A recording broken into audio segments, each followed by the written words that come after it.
How can anybody say an Igbo man cannot be president of Nigeria and I will accept it? Then it shows how brainless I am. If I'm the president of Nigeria today, I would have turned Southeast Nigeria into the hub, our own Silicon Valley. These are people endowed. They are as brilliant as the Chinese, the Koreans, and the Indians put together. We have them. Why are we not using them? But because there was a civil war before, and we said we have forgiven ourselves, and now, but you are forgiving yourselves, but an Igbo man cannot become anything in Nigeria, cannot be president, cannot be trusted to be Inspector General of Police, cannot be trusted. Why? Look at Joe Biden. He has already appointed Nigerians into his government. Already. Before his inauguration, he already appointed Nigerians.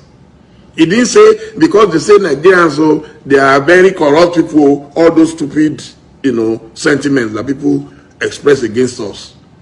He appointed them. Why? He saw their talent.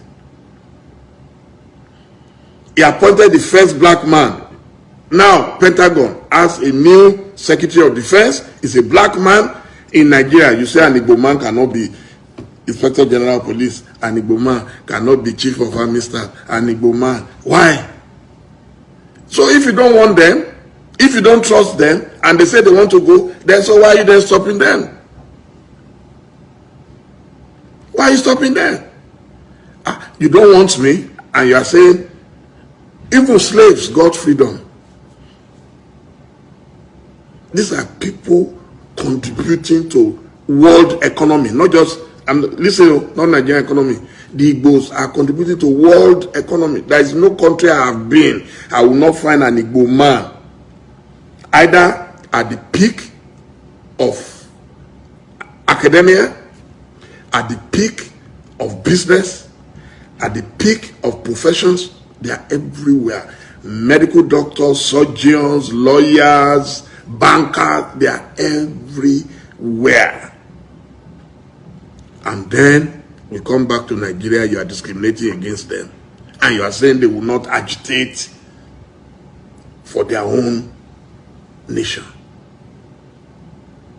We are the ones causing the problem. If you want an Igbo man, then bring them nearer and see if they will not perform. In this Lagos today where we live, anything we want to do now, innovation, the first thing is, let's go to Computer Village. Who are the people controlling Computer Village? Let's go to Alaba. Who are the people controlling Alaba? Do you think people with empty brains can control those things that the Igbos control? Even with all this fight, Biafra, if you go to Kano today, without the Igbo selling spare parts, nobody will function. All the cars there will come to stand still. You go to Sokoto, you will meet them there. Go to Borno, go to Iraq, go to Afghanistan, you see Igbo man doing great.